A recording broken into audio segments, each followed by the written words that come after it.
Tennessee enfrontase a unha situación límite. A conserveira Meca vese abocada á liquidación logo de que rachasen as negociacións entre Scandia, a compañía romanesa que pertence, e Alfonso Caneiro, investidor vigués, que presentara a única oferta que había sobre a mesa. Non é entendible, porque podemos estar preguntando que é o que pasa, non? Se hai un inversor galego que aposta por a continuidade da empresa e, sobre todo, por manter todos os postos de traballo, que isto vaya a liquidación. Pero a compañía romanesa rexeitou esa oferta para a CIGA. A única intención de Scandia é liquidar a empresa. Creen que o concurso de acredores foi deseñado dende un primeiro momento con esa intención e cun obxectivo claro. Sospeito que, efectivamente, o plan de liquidación vai ir deseñado a mellor para unha empresa en concreto, e que o veremos co tempo. A espera das novidades, a Central Nacionalista avanza que dará a batalla polos postos de traballo e a continuidade da actividade. Seguir peleando que aí no plan de liquidación se manteñan os postos de traballo, pero sabedes que iso é imposible, non? Unha vez que isto vai a liquidación,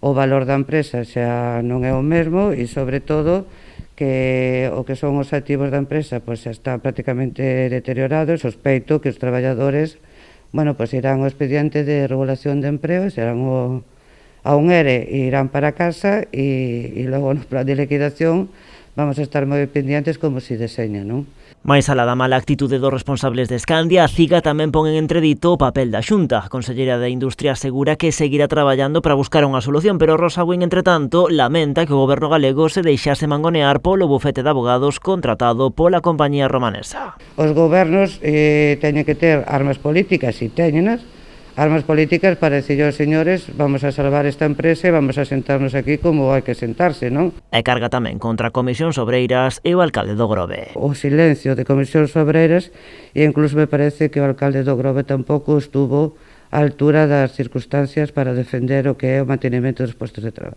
Mañá CIGA vai reunir as traballadoras de Tennessee para analizar os seguintes pasos a dar ante o novo escenario que se presenta.